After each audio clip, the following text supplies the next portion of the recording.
It's a big weekend for NASCAR as they head to their home track, and the fans came out today to Spire Motorsports to support their favorite drivers. Let's go talk to them. Yeah, it's fun. This is my third year doing the Spire Fan Day, so it's been cool to see the progression, more and more people showing up. They always do a really good job, putting things together and promoting it and making sure the fans have a good time. It's always fun, too, to see what the fans show up with, T-shirts, they make things, they make their own die-casts, whatever. So it's pretty cool. Yeah, it's definitely pretty cool. This is the third Spire Fan Day I've been a part of, so I think each year it keeps getting leveled up. And just really proud to see the work ethic and the participation through everybody in the building, from the competition folks to upstairs, front office, systems operations. I mean, the whole nine. Everybody's really participating, and obviously the drivers are all here and everything. So definitely cool to see all that, and hopefully it'll continue to have great turnout over the years. Yeah, a lot of people. Obviously, I was in the one last fall, so yeah, big uptick in fans here. I like to think it's all because of BJ McLeod. He's here making his big debut this weekend in Charlotte, but yeah, it's been cool. Yeah, Fan Day has been really cool here. It's my first ever time in a Spire Fan Day. A lot of people turned out. There's some very good personalities and drivers here in the team, so obviously that brings a lot of fans.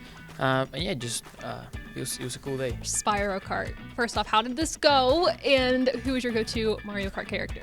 So it didn't go that well. I was leading the whole way, and then Carson sent me one of those things that killed the leader at the very last minute. Oh no! Yes, finished third.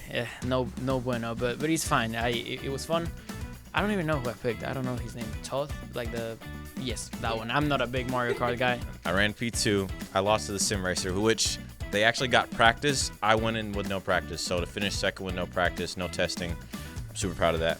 But the question was my favorite character. I love playing a Shy Guy, also Baby Mario, so those are my two picks for characters.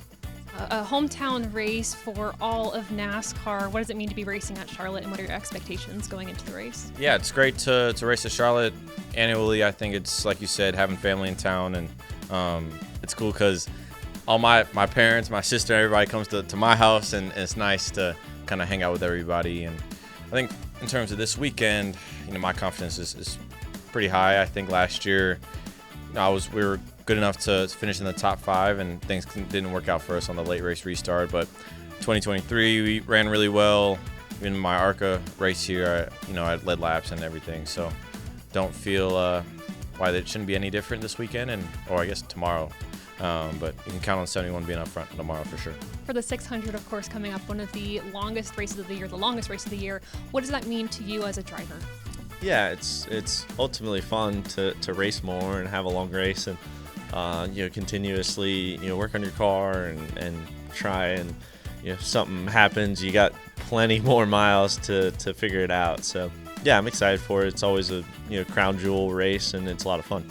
Yeah, our mile and a half stuff's been really fast at Spire. Obviously, the other two cars have gotten poles, so we've been up there. So yeah, it should be a good weekend for us.